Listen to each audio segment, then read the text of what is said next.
there comes a moment in life, not loud, not dramatic, but silent and sharp, like a blade you didn't see coming.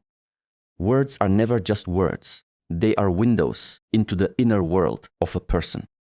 What someone says repeatedly is not random, not accidental, and not meaningless. It is a reflection of how they think, how they feel, and ultimately, how they see you. Many people make the mistake of focusing only on actions while ignoring language, but language is often the earliest signal of truth. Before actions become patterns, words quietly reveal intentions. When someone speaks carelessly, dismissively, or without respect, it is not just a bad mood. It is a glimpse into their mindset. A person who truly values you will naturally choose words that protect, not harm. They will not constantly make you feel small, confused, or invalidated. Even in moments of frustration, there is a level of awareness in how they express themselves. But when someone repeatedly uses phrases that belittle your emotions or shift blame onto you, it shows something deeper than the situation itself. It shows how they position themselves in relation to you. People often try to explain away harmful words. They say, maybe they didn't mean it, or they were just angry. But patterns do not lie. One careless sentence may be forgiven, but repeated language forms a clear message. It reveals what a person is unwilling to change. Words spoken again and again are not mistakes. They are habits, and habits are rooted in belief systems. If someone constantly says things that make you question your worth, it is because at some level they do not hold that worth with the care it deserves. There is also a tendency to listen only to the words we want to hear, while ignoring the ones that make us uncomfortable.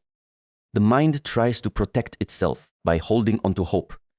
It filters reality, choosing the softer interpretation over the truthful one. But growth requires honesty. When someone tells you directly or indirectly that they do not care, that you are too much, or that your feelings are a problem, they are defining the limits of their respect. They are telling you what they are willing to offer and what they are not. It is important to understand that words are choices. Even silence is a choice. The way someone communicates with you is a decision they make again and again. And over time, these decisions build a clear picture, not of who they pretend to be, but of who they consistently are. When you begin to pay attention without denial, you start to see patterns that were always there. You notice the repetition, the tone, the subtle dismissals hidden behind casual phrases. Listening deeply means hearing what is said without adding your own hopeful interpretation. It means accepting the message as it is, not as you wish it to be. Because the truth is, people rarely hide who they are completely. They reveal it in fragments, in sentences, in moments when they think you are not paying attention. And when those fragments come together, they form a reality that cannot be ignored. Dismissal is rarely loud. It does not always come with shouting or obvious rejection. Instead, it appears in subtle phrases, in tone, in the way your emotions are brushed aside, as if they carry no weight. It is when you express something meaningful, something that required honesty and vulnerability, and the response you receive makes you feel as though it was unnecessary to speak at all. In that moment, something shifts inside you, not because of what you said, but because of how it was received. When your feelings are minimized, it creates a quiet form of imbalance. You begin to question yourself. You wonder if you are overreacting, if you are too sensitive, if your expectations are unrealistic. This is how dismissal works. It redirects attention away from the behavior and places doubt within you instead of addressing the issue. It weakens your confidence in your own perception. Over time, this can become a pattern where you hesitate before speaking, where you filter your emotions just to avoid being invalidated again. Respect is not only shown through grand gestures or visible actions. It is deeply present in how someone responds when you are at your most open. When you communicate your thoughts and feelings, you are offering a part of yourself. You are trusting the other persons to receive it with care. But when that offering is met with indifference, sarcasm, or irritation, it reveals a lack of emotional responsibility. It shows that your inner world is not being taken seriously. There is a difference between disagreement and dismissal. Someone can have a different perspective and still respect your feelings. They can listen, acknowledge, and respond thoughtfully, even if they do not fully agree. Dismissal, on the other hand, shuts the door completely. It refuses to engage. It reduces your experience to something insignificant. Phrases like, "It's not a big deal," "You're making this up," or "Just forget it," are not solutions. They are ways of avoiding accountability while quietly undermining your voice. Over time, repeated dismissal changes the dynamic of the relationship. One person becomes the one who speaks less, who holds back, who adapts to keep the peace. The other becomes comfortable, ignoring emotional depth, knowing there will be little resistance. This imbalance is not always obvious at first, but it grows stronger with every ignored feeling. What begins as a small disconnect slowly turns into emotional distance. There is also an internal cost to being dismissed repeatedly. You start to lose clarity about your own needs. You become disconnected from what you feel because expressing it no longer feels safe or worthwhile. Instead of standing firmly in your emotions, you begin to shrink them, reshape them, or silence them entirely. This is not because your feelings are wrong, but because they have not been given the space to exist freely.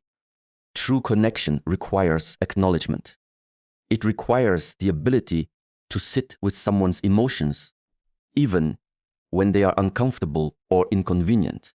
When that acknowledgement is missing, the foundation weakens, not in a dramatic way, but in a gradual, almost invisible way. Each moment of dismissal adds another layer of distance, making it harder to feel understood, valued, and genuinely seen.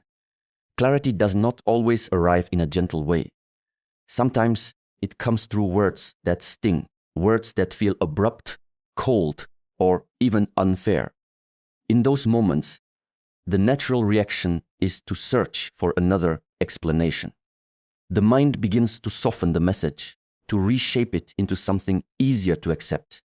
It tells you that maybe it was said in anger, maybe it was a misunderstanding, maybe it does not truly reflect how the person feels. But clarity does not depend on comfort. It exists whether you accept it or not. When someone expresses something that hurts you, the tendency is to focus on how it was said rather than what was actually said. Tone becomes the distraction, while meaning is quietly pushed aside. This is how truth becomes blurred. You begin to analyze the situation from every angle except the one that matters most. You try to find reasons that make the words less real, less final, less defining. But words spoken in moments of ease and moments of tension often come from the same place. The difference is that tension removes the filter. Clarity is not confusion. Confusion is created when you try to hold two opposing realities at once. The reality of what is being shown to you and the reality of what you wish to believe. When someone consistently communicates in a way that makes you feel unimportant, dismissed, or secondary, there is no hidden meaning waiting to be discovered. The message is already clear. It is only your resistance to that clarity that creates the feeling of uncertainty. It is important to recognize that truth is often simple, even when it is painful. Complexity is something the mind adds in an attempt to delay acceptance. You start asking questions that lead nowhere. Why did they say that? What did they really mean? What if they didn't intend it that way? But intention does not erase impact. Even if the words were not carefully chosen, they still reflect a level of awareness, a way of thinking that exists beneath the surface. There is also a tendency to believe that clarity must come in a respectful or kind form to be valid, but truth does not always arrive wrapped in kindness. Sometimes it appears through blunt honesty, through careless remarks, through moments when someone reveals more than they intended. These moments are not accidents. They are glimpses into how a person truly sees the situation, free from the effort of maintaining a certain image. When clarity appears, it often feels uncomfortable because it challenges the story you have been telling yourself. It forces you to confront the gap between expectation and reality. Accepting this gap requires letting go of the version of things you hoped were true, and that is not easy. It requires a shift from emotional attachment to honest observation. It requires seeing things as they are, not as they could be. The more you resist clarity, the more prolonged the confusion becomes. Not because the situation is unclear, but because you are not allowing yourself to fully acknowledge it. Once you begin to listen, without distortion, without adding or subtracting meaning, the message becomes undeniable. It stands on its own, without the need for interpretation, revealing a reality that was always present, but not fully accepted. Attachment does not begin as weakness. It often begins as connection, as care, as the natural desire to hold on to something that once felt meaningful. But over time, that same attachment can become the reason you remain in situations that no longer serve you. It slowly shifts from something warm into something heavy. Not because your feelings are wrong, but because they are no longer aligned with reality. When you are attached, you do not see clearly. You see selectively. You focus on moments that support your hope while ignoring the patterns that challenge it. One kind gesture becomes more significant than 10 moments of neglect. One apology feels stronger than repeated disrespect. This is how attachment reshapes perception. It does not erase the truth. It simply hides it behind emotional investment. There is a quiet fear underneath attachment. The fear of losing what is familiar, the fear of starting again, the fear of accepting that something you believed in is no longer what you thought it was. This fear does not always speak loudly. Sometimes it appears as patience, as understanding, as giving someone more chances than they have earned. It convinces you that staying is a form of strength, when in reality, it may be a form of avoidance. Hope also plays a powerful role. It whispers possibilities that are not grounded in consistent behavior. It tells you that things can return to how they once were, that change is just one conversation away, that effort will eventually be matched. But hope without evidence becomes illusion. It keeps you emotionally invested in a future that is not being built. in the present, and the longer you hold onto that illusion, the harder it becomes to let go. Attachment creates a cycle where you begin to justify what you once questioned. You lower your expectations, not because your needs have changed, but because you are trying to make the situation work. What once felt unacceptable slowly becomes tolerated. What once felt painful becomes normalized. This shift does not happen all at once. It happens gradually in small compromises that accumulate over time. There is also an identity tied to attachment. You may begin to see yourself as the one who stays, the one who understands, the one who does not give up easily. While these qualities can be admirable, they can also trap you in situations where they are not valued or reciprocated. You start to define your strength by how much you can endure, rather than by how clearly you can recognize when something is no longer right for you. The challenge with attachment is that it feels like truth. It feels real, deep, and undeniable. But feelings alone do not define reality. Reality is shaped by consistent actions, by patterns, by how you are treated over time.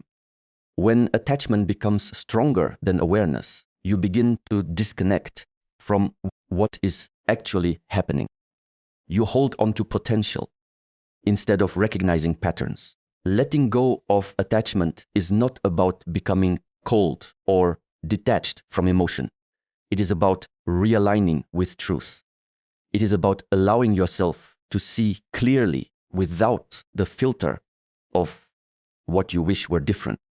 It is about understanding that staying connected to something that hurts you does not make it more meaningful. It only makes it more difficult to see for what it truly is. Of self-respect is often misunderstood as a feeling, something you either have or you don't. But in reality, it is not built in thought.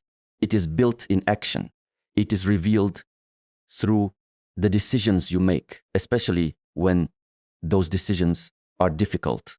You can say you know your worth. You can believe it deeply. But if your actions continue to accept what diminishes you, there is a disconnect between what you understand and what you live. There comes a point where awareness is no longer enough. You begin to see the patterns clearly. You recognize what is being said, how you are being treated, how certain behaviors affect you. But recognition alone does not change anything. It only creates a moment of truth. What follows that moment is what defines self-respect. Because once you see clearly, continuing to tolerate the same behavior becomes a choice, not a mistake. Taking action is where resistance appears. It is uncomfortable. It requires you to move against habit, against attachment, against the part of you that wants to keep things as they are simply because they are familiar. You may feel uncertain, even afraid. You may question whether you are overreacting or whether you should give it more time. This hesitation is natural, but it is also where many people lose their sense of self. They stay in the space between knowing and doing, convincing themselves that awareness alone is enough. Self-respect demands alignment. It asks you to bring your actions in line with your understanding. If something consistently makes you feel disrespected, unheard, or undervalued, then honoring yourself means responding to that reality.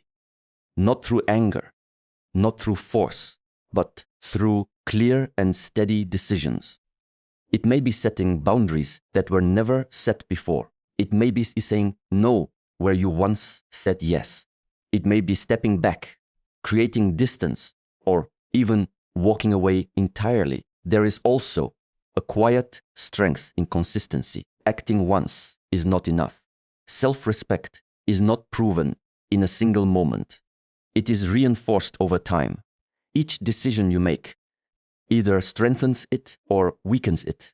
When you continue to allow behavior that goes against your values, you send a message not only to others, but to yourself that your limits are flexible. But when your actions remain consistent, even when it is difficult, you begin to build a sense of stability within yourself. Many people wait for the perfect moment to act, for clarity without doubt, for confidence without fear. But that moment rarely comes. Action often begins while uncertainty is still present. It begins when you decide that your well-being is more important than temporary comfort. It is not about feeling ready. It is about choosing to move forward despite not feeling ready. There is a shift that happens when you start acting in alignment with your worth. You begin to trust yourself more. You no longer rely on others to define your value because your actions are already expressing it. The need for external validation becomes quieter, not because you no longer care, but because you are no longer dependent on it. Self-respect is not something you announce. It is something you demonstrate quietly and consistently through the standards you uphold and the decisions you are willing to make. When those standards are challenged, leaving is often seen as failure. It is misunderstood as giving up, as weakness, as an inability to hold on. But this perception comes from a mindset that values endurance over awareness. It praises staying, even when staying comes at the cost of your peace.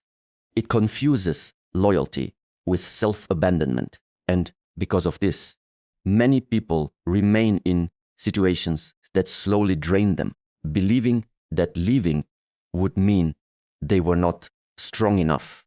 But strength is not measured by how much you can tolerate. It is measured by how clearly you can recognize when something is no longer right for you. Yes, it is easy to stay where things are familiar, even if they are painful. Familiar pain feels predictable.